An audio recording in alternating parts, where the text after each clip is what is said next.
Please subscribe, like and comment. 2. उत्तरी भारत के राज्य उत्तर प्रदेश की सीमा पर स्थित सुहागपुर 5000 से ज्यादा आबादी वाला एक बड़ा गांव था। गंडक नदी गांव को बिहार राज्य से अलग करती थी। नदी पर, जिसकी चौड़ाई सिर्फ 50 मीटर थी, कोई पुल नहीं था और बरसात के मौसम के अलावा उसकी गहराई शायद ही कभी 5 फीट से अधिक होती थी। नाविकों ने नदी के आर पार एक मोटा सा रस्सा बांध दिया था। वो उस रस्से की सहायता से लोगों को अपनी नाव में नदी पार कराते थे। वो नाव चलाने के लिए पतवार का इस्तेमाल नहीं करते थे। यदि नदी पर पुल होता तो बिहार के सिवान की दूरी वहां से 16 किलोमीटर कम हो जाती। सिवान सुहागपुर से सबसे नजदीकी रेलवे स्टेशन था। ठाकुर मंगलदेव सिंह के बेटे ठाकुर सूरजदेव सिंह न सिर्फ सुहागपुर गांव के मुखिया थे, बल्कि 12 गांवों के ठाकुरों की एक समिति के अध्यक्ष भी थे। 600 एकड़ जमीन के मालिक होने के नाते वे तहसील के सबसे समृद्ध जमींदार थे। उनका इतना प्रभाव था कि ठाकुर जाति के छोटे जमींदार भी उन्हें ठाकुर साहब कहकर संबोधित करते थे। जिम्मेदारियों और परिपक्वता के कारण वो 38 वर्ष की अपनी आयु से बड़े लगने लगे थे। जब उनके आसपास लोग होते थे तो वो गंभीर बने रहते थे। चूंकि अधिकांश समय लोगों से घिरे रहना उन्हें पसंद था, इसलिए गंभीर रहना उनकी आदत हो गई थी। उनकी एक और आदत थी, अपनी नुकीली मूंछों पर बार बार ताव देना और अपने पुरखों और अपनी जाति के बारे में डींगे मारना। जब वे अपने खेतों का दौरा नहीं कर रहे होते थे तो अधिकतर अपनी बैठक में ही रहते थे। वे आगंतुकों से अपनी बैठक में ही मिलते थे। कभी कभी रात के खाने के बाद वो अपनी ठकुराइन के पास चले जाते थे, लेकिन आधी रात को बैठक में वापस आ जाते थे।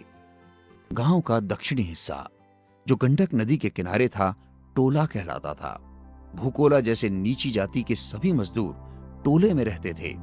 कहा जाता था कि चूंकि हवा दक्षिण दिशा से कभी कभार ही बहती है, इसलिए प्रदूषित हवा गांव में प्रवेश नहीं करेगी। इसी वजह से उन्हें गांव के दक्षिणी कोने में बसाया गया था। सुहागपुर की आबादी का अधिकांश हिस्सा ठाकुरों का था और उसके बाद नीची जाति के मजदूर थे, जिनमें से अधिकतर अपनी रोजी रोटी के लिए ठाकुरों के खेतों में काम करते थे। 80 के दशक में यंत्रीकृत यानी मशीनी खेती धनी लोगों का विशेषाधिकार थी। सिर्फ सूरजदेव सिंह जैसे बड़े जमींदारों के पास ट्रैक्टर थे। बाकी लोग अभी भी खेती के प्राचीन तरीकों पर निर्भर थे और खेतों की जुताई के लिए बैलों का उपयोग करते थे।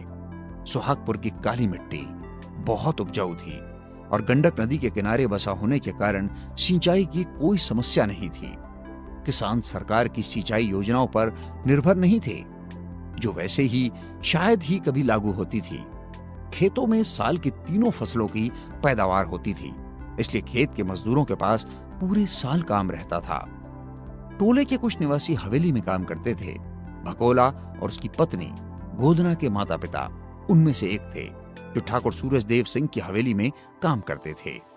खेत के मजदूरों और घरेलू नौकरों को पैसे नहीं मिलते थे। उन्हें उनके काम के बदले खाना और पुराने कपड़े मिलते थे।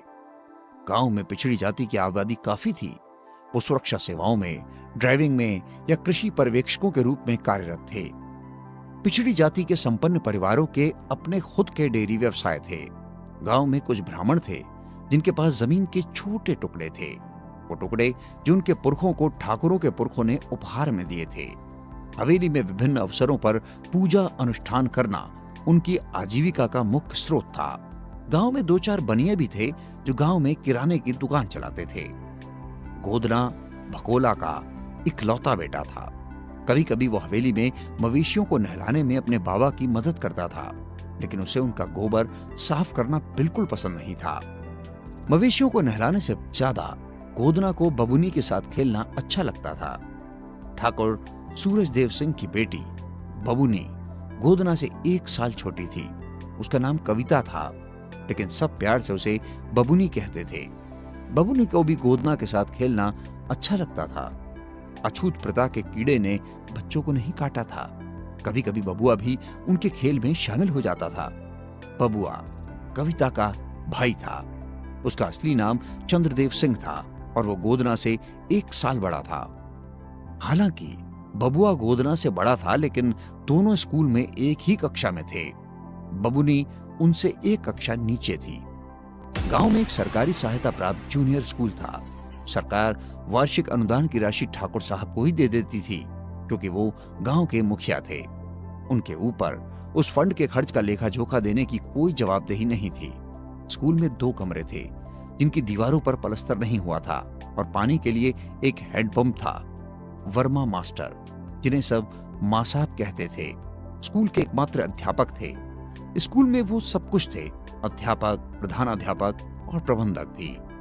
गांव के कानून के मुताबिक ऊंची जाति के छात्र कक्षा में आगे बैठते थे और गोदना जैसे नीची जाति के छात्र पीछे। गोदना को इससे कोई फर्क नहीं पड़ता था, क्योंकि पीछे बैठकर वो दीवार के सहारे का मजा लेता था। छात्र अपने साथ खुद की स्लेट, खड़िया और बैठने के लिए बोरा लेकर आते थे। गोदना बोरा नहीं लाता था, क्योंकि इसे कंक्रीट के ठंडे फर्श पर बैठना सुहाता था। कलेक्टर के दौरे के बाद से गोदना नियमित रूप से स्कूल जाने लगा। पहले वो स्कूल सिर्फ इसलिए जाता था क्योंकि उसके माई बाबा चाहते थे कि वो स्कूल जाए। माई बाबा को पढ़ाने में उसकी अचानक उत्पन्न हुई दिलचस्पी देखकर सुखद आश्चर्य हुआ। गोदना को बहुत जल्दी थी। उसका लक्ष्य था कक्षा 14 पास करना और फिर कलेक्टर की परीक्षा की अर्हता प्राप्त करना। वो बहुत भोला था। वो नहीं जानता था कि गांव में स्कूली शिक्षा का एक मृत अंत था। कक्षा 8 के बाद आगे पढ़ने की कोई सुविधा नहीं थी। निकटतम इंटर स्कूल सिवान में था और स्नातक स्तर की पढ़ाई के लिए गांव से 60 किलोमीटर दूर देवरिया जाना पड़ता था। गोदना नहीं जानता था कि यदि वो कक्षा 8 तक अपने सपने को जिंदा रखने में सफल हो भी जाएगा तो क्षेत्र में शिक्षा के दयनीय अवसर उसके सपने को नष्ट कर देंगे। 1979 की गर्मियों में भाग्य ने गोदना का साथ दिया। दमयंती सिंह उर्फ दिदिया ने ठाकुर साहब को सलाह दी कि उन्हें बबुआ को आगे की पढ़ाई के लिए दिल्ली भेजना चाहिए। ठाकुर साहब को विचार अच्छा लगा। ठाकुर साहब ने खुद केवल 6ठी कक्षा उत्तीर्ण की थी, जो उनके वंश में अब तक किसी के भी द्वारा प्राप्त उच्चतम शिक्षा थी। वो बबुआ को पढ़ाना चाहते थे, लेकिन ये भी समझते थे कि यह गांव में संभव नहीं था। इसलिए जब दिदिया ने प्रस्ताव रखा तो वो फौरन राजी हो गए। उन्होंने बबुआ का ध्यान रखने के लिए और नई दिल्ली में दिदिया के बंगले में घरेलू काम करने के लिए गोदना को साथ भेजने का फैसला कर लिया। गोदना बचपन से बबुआ के पीछे पीछे रहता था। वो बबुआ के पुराने कपड़े, स्लेट और खिलौने इस्तेमाल करता था, इसलिए स्वाभाविक था कि वो बबुआ के पीछे पीछे दिल्ली भी जाए। गोदना पहले कभी अपने माई बाबा से एक दिन भी दूर नहीं रहा था। उसके जाने वाले दिन माई सवेरे से रो रही थी। भकोला मजबूत आदमी था। हालांकि उसका गला कई बार भर आया, लेकिन उसने अपने आंसू बाहर नहीं आने दिए। भकोला और माई उस दिन सवेरे 4 बजे ही उठ गए। 4 घंटे बाद भकोला और गोदना 2 अन्य नौकरों के साथ बैलगाड़ी पर सिवान रेलवे स्टेशन के लिए रवाना हो गए। वो सामान भी साथ लेकर चल रहे थे, क्योंकि जीप में सामान के लिए जगह नहीं बची थी। बबुआ को स्टेशन तक छोड़ने ठाकुर साहब का पूरा परिवार गया था। ठाकुर साहब ने उस दिन के लिए जीप ठीक करवाई थी।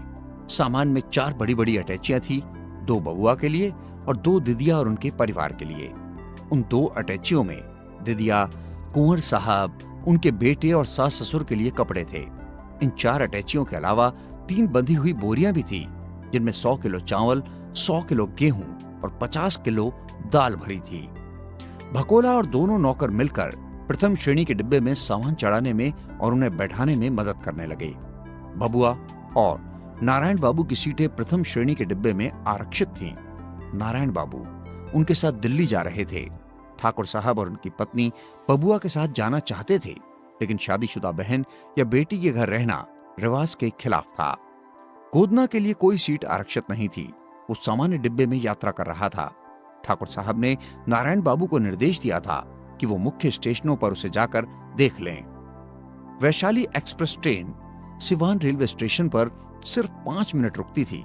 स्टेशन मास्टर ने ठाकुर साहब के अनुरोध पर उसे आधा घंटा रोक दिया। गोदना न सिर्फ पहली बार ट्रेन में बैठा था, बल्कि उसने ट्रेन देखी भी पहली बार थी। एक छोटे से घर के बने बैग को थामे वो खिड़की के पास की एक सीट पर बैठा था, जो स्टेशन मास्टर ने खाली करवाई थी। स्टेम इंजन ने 4 बजे सीटी दी और ट्रेन चलने लगी। अपने बाबा को देखकर गोदना रोने लगा। बाबा रोए तो नहीं, लेकिन उनका भी दिल भर आया। कुंवर रणविजय सिंह या कुंवर साहब, जैसा कि गांव में सब उन्हें कहते थे, नई दिल्ली रेलवे स्टेशन पर उन सबको लेने आए थे। उनके साथ खाकी वर्दी में आए 2 गार्ड सामान उतारने में मदद करने लगे। कुंवर साहब और बबुआ जीप की अगली सीट पर बैठ गए। गोदना पिछली सीट पर 4 अटैचियों और 3 बोरियों के बीच फंसकर बैठा था। उसके आगे नारायण बाबू के बगल में एक गार्ड था। दूसरा गार्ड जीप चला रहा था। गोदना, जो हमेशा पुलिस वालों से खौफ खाता था, गार्ड के साथ बैठने में थोड़ा डर रहा था। जो थोड़ी बहुत जगह उसे मिल रही थी, उसमें से वो नई दिल्ली को देखने के लिए बाहर झांक रहा था। और जैसा कि हर बच्चा करता है, शहर की सड़कों और इमारतों की तुलना अपने गांव से कर रहा था। कुंवर रणविजय सिंह और दिदिया दक्षिण दिल्ली में 5 कमरों के विशाल सरकारी बंगले में रहते थे। औपचारिक अभिवादनों के बाद दिदिया गोदना को आउट हाउस में ले गई, जहां उसे रहना था। गांव में वो जिस मिट्टी के झोपड़े में रहता था, उसकी तुलना में ये आउट हाउस रहने के लिए बहुत शानदार स्थान था। कुंवर साहब और दिदिया उतने रूढ़िवादी नहीं थे। वो अछूत प्रथा की अवधारणा में विश्वास नहीं करते थे। शायद वो शिक्षित होने और शिक्षित लोगों के संपर्क में रहने का परिणाम था। पहले जब गोदना को पता चला कि उसे बबुआ के साथ दिल्ली जाना था, तो वो निराश हो गया था। उसे डर था कि उसकी पढ़ाई छूट जाएगी।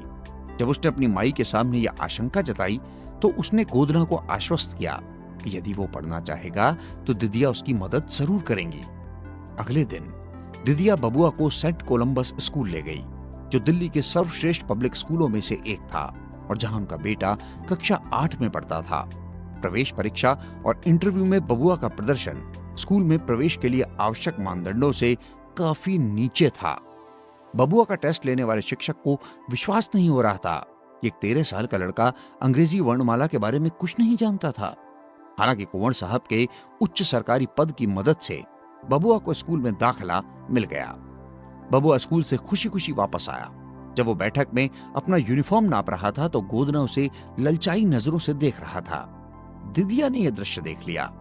हवेली की तरह यहां गोदना को बंगले के अंदर आने की मनाही नहीं थी। दिदिया ने उसे अपने पास बुलाया और पूछा, क्या तुम भी स्कूल जाना चाहते हो? गोदना उन्हें उसी समय बताना चाहता था कि उसका सपना कलेक्टर बनने का था, लेकिन वो हाँ में सिर हिलाने के अलावा कुछ नहीं कह पाया। दिदिया ने नौकरानी से कहकर बाहर से गार्ड को बुलवाया और उसे निर्देश दिया कि वो अगले दिन गोदना को पास के सरकारी स्कूल में ले जाए और कक्षा 6 में उसका दाखिला करवा दे। वो जानती थी कि गोदना और बबुआ गांव के स्कूल में एक ही कक्षा में पढ़ते थे। नौकरानी ने उन्हें बताया कि उसकी कॉलोनी में कक्षा 8 तक का एक जूनियर स्कूल था। दिदिया को इस बात का अनुमान नहीं था कि गोदना स्नातक की परीक्षा पास करना चाहता था। उन्हें लगा था कि उसे भी गांव के टोले के अन्य लड़कों की तरह पढ़ाई में रुचि नहीं होगी। कुंवर साहब का सरकारी बंगला दक्षिण दिल्ली के एक पौष इलाके में था। एक सार्वभौमिक तथ्य की भांति दक्षिण दिल्ली के उस पौष इलाके की बाहरी तरफ आदर्श नगर नाम की एक कॉलोनी थी। आदर्श नगर के निवासियों में रिक्शा चालक, सब्जी विक्रेता, घरेलू नौकरानियां और निर्माण मजदूर शामिल थे। कुंवर साहब के बंगले में काम करने वाली नौकरानी आदर्श नगर में ही रहती थी। उस कॉलोनी में एक सरकारी स्कूल था। कई लोगों को लगता था कि वो सरकारी स्कूल आदर्श नगर कॉलोनी के लिए खोला गया था, लेकिन सच्चाई ये थी कि वो स्कूल कॉलोनी के अस्तित्व में आने के बहुत पहले शुरू हो चुका था। एक समय था जब उस स्कूल में आसपास के इलाकों से उच्च और मध्यम वर्ग के परिवारों के कई बच्चे पढ़ने आते थे। उस स्कूल का स्तर इतना अच्छा था, जैसे जैसे स्कूल में आदर्श नगर के बच्चों की संख्या बढ़ती गई, उन उच्च और मध्यम वर्ग के परिवारों ने अपने बच्चों को वहां से निकालना शुरू कर दिया। इसलिए नहीं क्योंकि स्कूल में गरीब परिवारों के बच्चे आते थे, बल्कि इसलिए क्योंकि नगरपालिका समय के साथ स्कूल की उपेक्षा करने लगी थी। परिणाम स्वरूप स्कूल का स्तर नीचे गिर गया। अगली सुबह गार्ड के साथ चलते हुए सहमे हुए गोदना ने स्कूल के विशाल फाटक से अंदर प्रवेश किया। फाटक के दाहिनी ओर एक बड़ा सा खेल मैदान था। चूंकि उस समय अप्रैल का अंत था, सो स्कूल में परीक्षाएं चल रही थी। कुछ छात्र जो परीक्षा दे चुके थे मैदान में खेल रहे थे। कुछ छात्र यूनिफॉर्म में थे, कॉलर वाली सफेद कमीज और खाकी हाफ पैंट। गोदना को बाद में पता चला कि स्कूल में यूनिफॉर्म तो था, लेकिन उसे पहनना जरूरी नहीं था, क्योंकि हर छात्र के माता पिता उसे खरीद नहीं सकते थे। स्कूल की इमारत, जो हालांकि बहुत बुरी दशा में थी और सालों से उस पर पुताई नहीं हुई थी, गांव के स्कूल से कई गुना बड़ी थी। गार्ड उसे प्रिंसिपल के ऑफिस में ले गया। प्रिंसिपल साहब ऑफिस में नहीं थे। पूछने पर उन्हें पता चला कि वो दोपहर में स्कूल आएंगे। जब गार्ड ने क्लर्क को बताया कि वो कमांडेंट साहब के बंगले से आए हैं, तो एक चपरासी उन्हें वाइस प्रिंसिपल के पास ले गया। गार्ड ने उन्हें गोदना के दाखिला के लिए कुंवर साहब द्वारा लिखी अर्जी दे दी। वाइस प्रिंसिपल ने उन्हें क्लर्क के पास भेज दिया, जिसने एक फॉर्म भर दिया।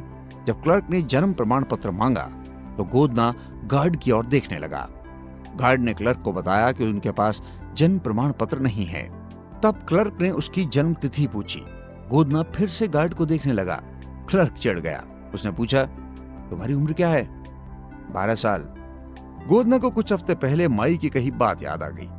तुम अब बच्चे नहीं हो, 12 बरस के हो गए हो। क्लर्क गिनने लगा। 12 साल मतलब तुम्हारा जन्म 1967 में हुआ था। उसने 1979 से 12 साल पीछे जाते हुए गिना। आखिरकार क्लर्क ने उसकी जन्म तिथि ढूंढ निकाली। आज 27 अप्रैल है और तुम 12 साल के हो, इसलिए तुम्हारी जन्म तिथि है 27 अप्रैल 1967। उसने ताजी ढूंढी जन्म तिथि प्रवेश फॉर्म में लिख दी और गार्ड से उस पर दस्तखत करने के लिए कहा। गार्ड ने उसके अभिभावक की हैसियत से फॉर्म पर दस्तखत कर दिए और गोदना को junior municipality school Adarsh Nagar की 6ठी कक्षा में दाखिला मिल गया। बाद में कुंवर साहब ने एक हलफनामे का प्रबंध किया, जिसमें गोदना को अनुसूचित जाति का घोषित किया गया था। उस हलफनामे की मदद से गोदना की ट्यूशन फीस माफ हो गई। अगले दिन दिदिया ने उसी गार्ड को 2-2 मीटर सफेद और खाकी कपड़ा खरीदने भेजा। नौकरानी गोदना को आदर्श नगर के कॉलोनी के एक दर्जी के पास ले गई और 3 दिन बाद उसके पास 2 जोड़ी स्कूल यूनिफॉर्म सिलकर आ गए। इसके अलावा उसे दिदिया के बेटे धनंजय सिंह के एक जोड़ी पुराने जूते भी मिल गए।